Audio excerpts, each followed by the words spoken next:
In the year 3124, humanity had reached a zenith of technological advancement that rivaled even the most ancient and revered civilizations in the galaxy. The Earth was no longer just a cradle of life. It was a hub of innovation, exploration, and ambition. Yet for all its brilliance, humanity's rise had come at an unforgivable cost: the planet itself. From their orbital stations high above the ruins of what once was a blue-green jewel, members of the Galactic Council observed with detached curiosity as humanity prepared to abandon Earth forever. The Council, a coalition of elder species tasked with maintaining balance across the cosmos, had watched this young race grow from primitive wanderers into cosmic conquerors. And now, they were witnessing their inevitable downfall. The story begins not with humans, but with Keltharion, a senior emissary of the Council. His people, the Valith, were known for their stoic nature and unyielding sense of duty. To him, humanity's plight was both fascinating and tragic, a cautionary tale etched into the stars themselves. Kale stood on the observation deck of the Orion, the Council's flagship, gazing down at Earth through a shimmering viewport. What he saw filled him with equal parts awe and sorrow. The surface below was scorched and barren, its oceans reduced to acidic sludge, its skies choked with ash. Once lush forests were replaced by sprawling industrial complexes, their skeletal remains crumbling under centuries of neglect. Even the moon, humanity's first stepping stone to the stars, bore scars of exploitation, its surface pockmarked with mining craters and abandoned colonies. "They are leaving," said Zainara, another council member who joined him. She belonged to the Lumavane, a bioluminescent species whose translucent skin glowed faintly in the dim light of the chamber. Her voice carried a melodic quality, though there was little warmth in her words. "After all we've done to warn them, after all they've destroyed, they're simply walking away." Kale didn't respond immediately. He knew she wasn't wrong.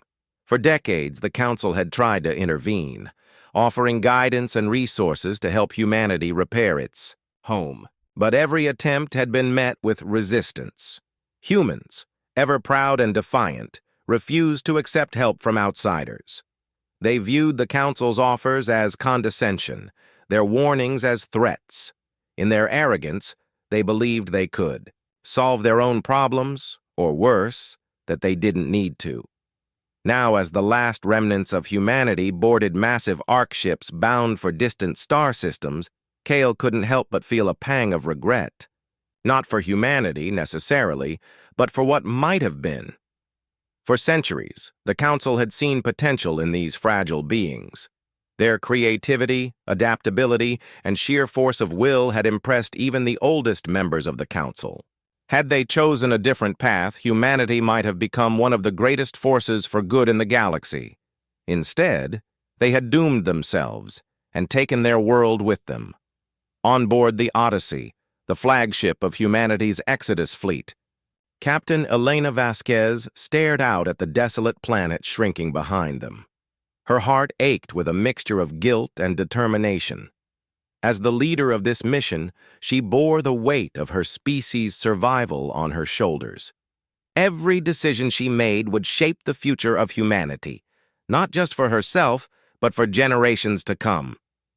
"Captain," called Lieutenant Marcus Hale, her second-in-command, "all ships report ready for FTL jump. We're awaiting your order." Elena hesitated, her gaze lingering on the dying orb outside the window.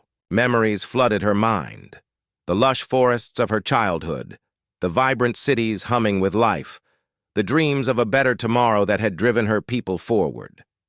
Now, those dreams felt hollow, overshadowed by the stark reality of their failure. "Do you think we'll ever return?" she asked softly, more to herself than to Marcus. He frowned, unsure how to respond. "I don't know, Captain. But if we do, it won't be any time soon. Earth, it's beyond saving now." Elena nodded slowly, swallowing the lump in her throat. She turned away from the viewport and faced her crew, her expression hardening. "Initiate the jump sequence," she ordered. "It's time to leave the past behind." As the Odyssey and its fleet disappeared into the void of hyperspace, Kale and Zainara continued to watch from above. The silence between them was heavy, laden with unspoken thoughts. "They'll try again," Kale said finally. "They always do. This isn't the end for them." Zainara tilted her head, her luminous eyes narrowing slightly. "Perhaps.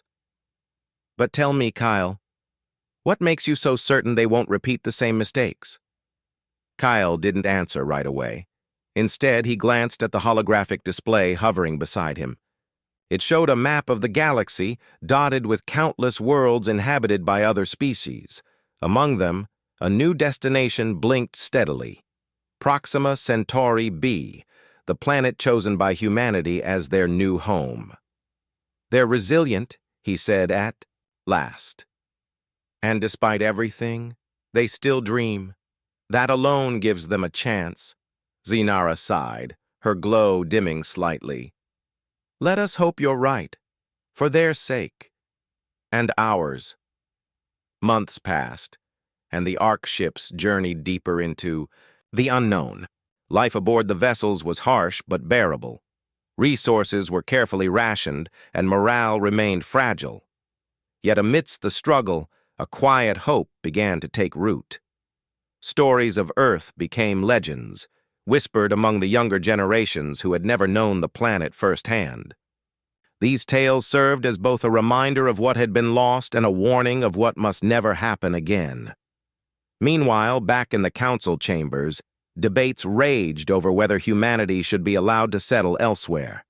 Some argued that giving them a second chance risked repeating history.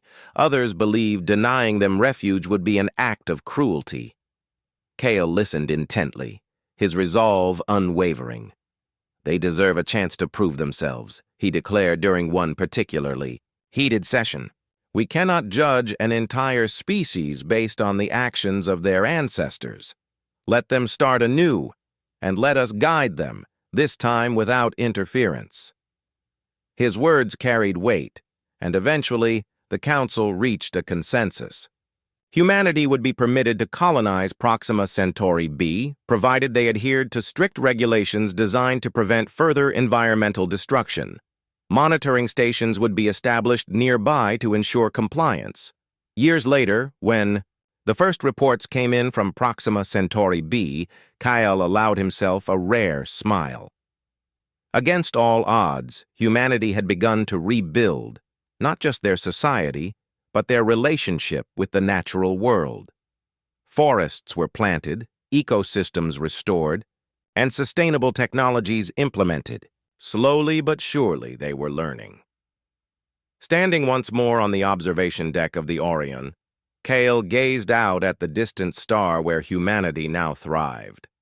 Though they were far away, their light burned brightly, a testament to resilience, redemption, and the enduring power of hope. Perhaps, he thought, it wasn't too late after all.